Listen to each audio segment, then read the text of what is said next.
ৰঙা ঘৰত পিশাচৰূপী চিকিৎসক দম্পতি আৰু আনফালে শিশুগৃহত শান্তি বিচাৰি স্বাভাৱিক জীৱন কটাবলৈ চেষ্টা কৰিছে নিৰ্যাতিত শিশু দুটিয়ে। আৰু ইয়াৰ মাজতে আহিছে কিছু আচৰিত কৰি তোলা খবৰ। ইমান দিনে কণমানি শিশু দুটিৰ গাত জুইয়ে পোৰা আঘাত আৰু বহুতো ঘৃণনীয় কাণ্ডৰ আঘাত থকা বুলি জনাইছিল সংবাদ মাধ্যমক, কিন্তু ইমানতো ক্ষান্ত নাথাকিল সেই বৰ্বৰ চিকিৎসক দম্পতি। কইনা শিশুটিৰ এখন হাত ভাঙিও পেলাইছিল অত্যাচাৰী চিকিৎসক দম্পতিয়ে। শিশুটি যেতিয়া খেলা ধূলা কৰি থাকে তেতিয়াই সেই হাতত কোনোবাই টানিছিল, চিঞৰি চিঞৰি কান্দি উঠে তেনেতেই। শিশুগৃহৰ কৰ্তৃপক্ষই এই কথা জানিবলৈ দিয়ে সংবাদ মাধ্যমক। আজি সমগ্ৰ অসমবাসীয়ে ধিক্কাৰ জনাইছে চিকিৎসক দম্পতিহালক।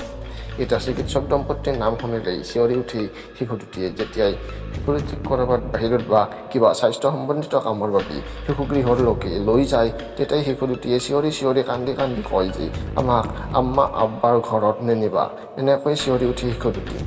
এতিয়া লাহে লাহে শিশু দুটিয়ে শিশুগৃহত স্বাভাৱিক জীৱন যাপন কৰিবলৈ আৰম্ভ কৰিছে বুলিও জানিব দিয়ে শিশুগৃহৰ কৰ্তৃপক্ষই। শিশু দুটিয়ে ৰাতিপুৱা উঠি গা পা ধুই ব্ৰেকফাষ্ট কৰে, তাৰপিছত অলপ লিখা পঢ়া কৰি অকণমান আৰ্ট কৰে, অকণমান শুৱে, এনেকৈ জানিব দিয়ে শিশুগৃহৰ লোকে। এই শিশু দুটিৰ বিষয়ে এনেকৈ ভাল ভাল কথা জানিব পাৰি আমি খুবেই আনন্দিত হৈছোঁ।